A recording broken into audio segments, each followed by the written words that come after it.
let's proceed with our core exercises. So this time, we will work more on our core muscles, especially yung ating abs. These exercises are two different types.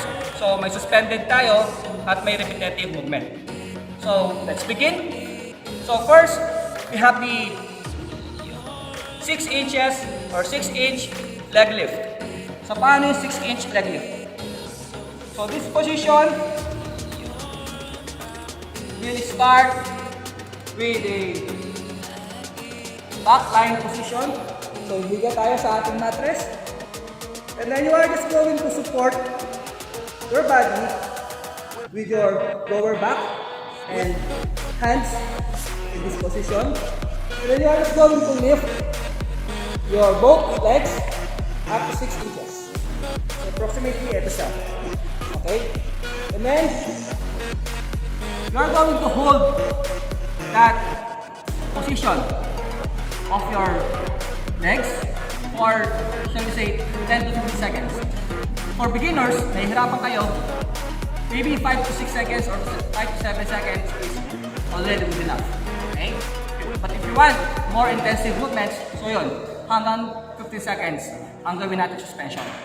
So let's do this for 50 seconds. So just hold.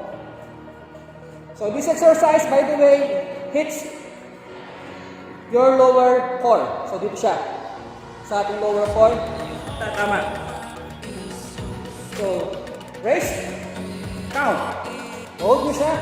1, 2, 3, 4, 5, 6, 7, 8, 9, 10, 11, 12, 13, 14, 15. Okay.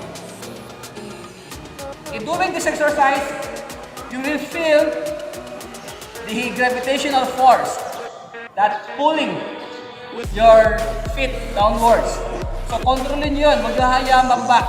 In doing that position of controlling your legs from dropping down, you are activating actually your core or your lower core. You will feel the stress and the activation of your lower core once you do that suspension movement. Okay? So that is the 6 inches leg lift. So suspended lift lang siya. Hindi siya repetitive lift. Okay? So next, we have the bicycle crunch. So bicycle crunch, this time, it will hit the middle core. Sa under natin, yung ating upper core. So banda dito. So dito siya, at saka dito. Tatama yung bicycle crunch natin. So how to do the bicycle crunch? So again, preparatory position. And then, your arms should be placed here at the back of your head. Support your head with your hands. And then, as we do the lift, so ito yung lift na gagawin natin. So ito yung lift sa upper body. Papakita ko lang. So ganun siya. So just lift your upper body from your chest and shoulders. Hindi buo. Hindi siya buong lift. Okay? So ang lift lang yung ating chest, shoulder, and our head. So ito yung magiging lift natin. But you are going to twist, lift, and then twist. Okay? And then lift, twist. Bakit may twist? Kaya meron siyang twist kasi, again, gagawin natin yung bicycle. So, this is what you call crunch. So, crunch yan. So, bicycle with crunch tayo. So, that's just one part of the movement. Ano yung second part ng movement? Second part ng movement, we are going to raise our knees in this position. 90-degree angle. So, kabilaan. Left, and then right. So, part 1, ito. With twist.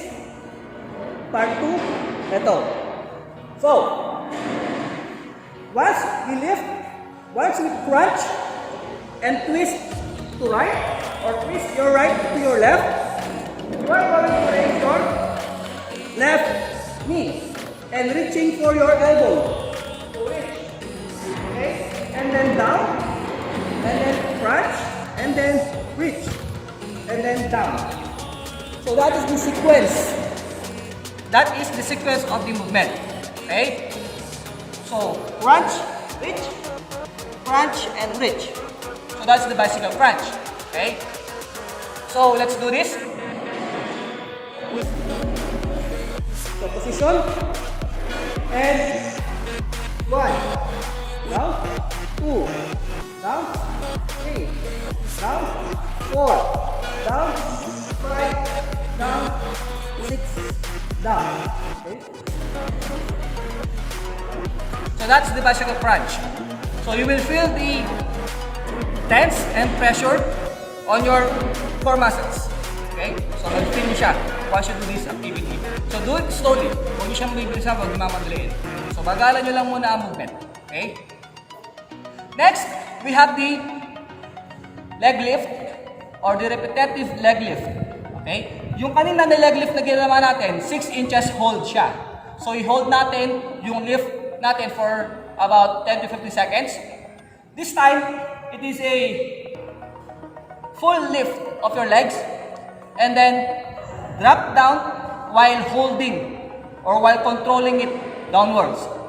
So yung pagbaba niya, babagal. Pag raise, pwedeng mabilis, pero yung pagbaba, babagalan natin. Okay? And then as your legs go down, do not let your heels touch the floor. Wag. Dapat suspend nyo pa rin siya in the air. Okay? So let's do this. Leg lift or sometimes they call it as leg raising. So preparatory. So the movement goes like this. Raise, that's one. Slowly downwards and then hold and then up. And then hold, up, and then hold. So that's the movement. Okay? The downward movement is very crucial. The downward movement is very, very crucial. So downward slowly and then hold. Do not let your heels to touch the floor. Okay?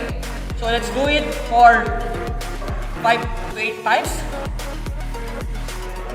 Ready? 1, 2,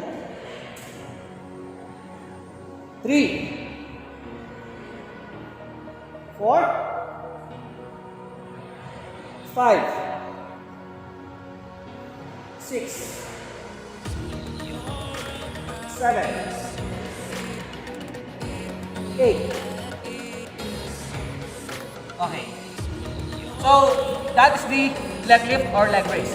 So, kapag bumaba yung inyong mga legs, you will feel that your trunk is actually bending upward. So, mag-feel yan. So, that is the pressure na ina-apply natin. So, yun naman, kinukontra siya ng ating core. Hinihila ng ating core. So, yun ang magiging impact niya sa ating muscles, sa ating core. Okay? Next, we have the Russian twist. So, yung Russian twist natin, so this time, hindi siya nakahiga. Nakaupo lang tayo. Set siya. And then, so, this is the position of our body. Knees are close together. Okay, so for the preparatory position, support your back with your arms.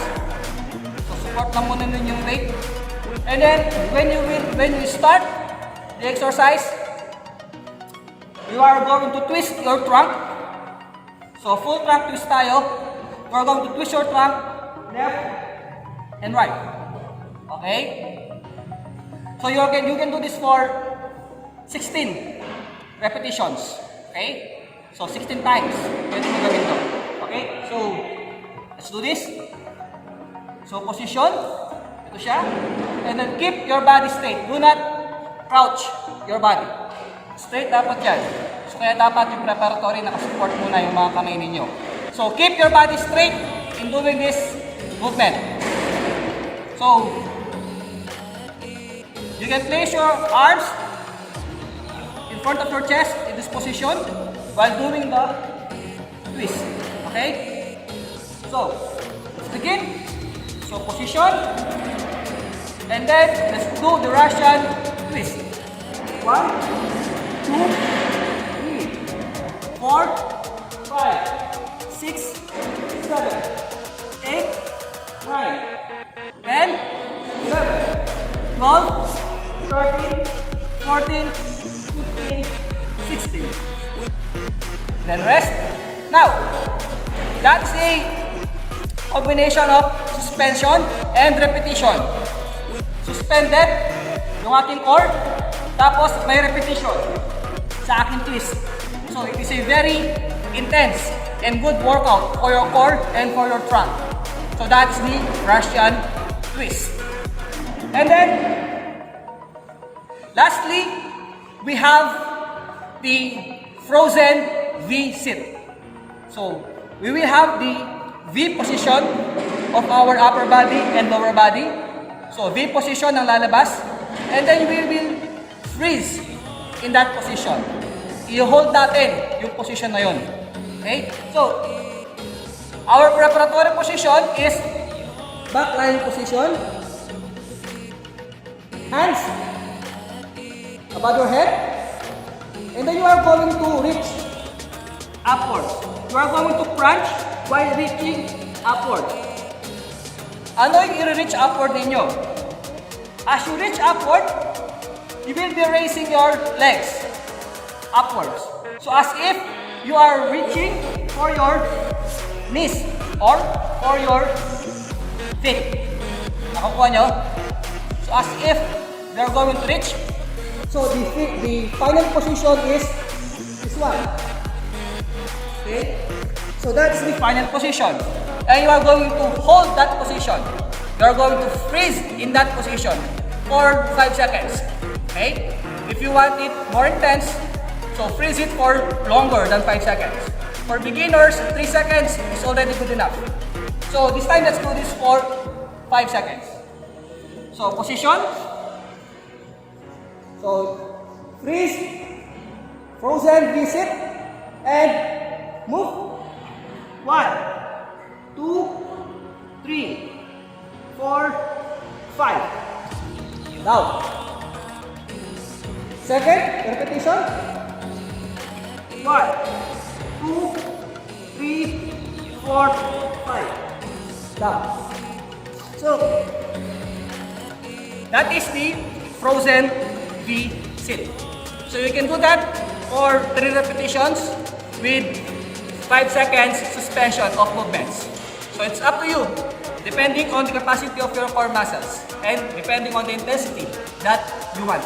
Okay? So those are the core exercises that you can perform for your abs, for your trunk, for your belly. So we have the 6 inches hold or 6 inches leg lift. Then we have the bicycle crunch. Next we have also the leg lift or leg raising. And then we also have the Russian twist. And then finally, we perform the frozen V-sit. Okay? So those are the activities or exercises for your core. Choose from those exercises. So 2 to 3 exercises, okay na yun para sa inyong core.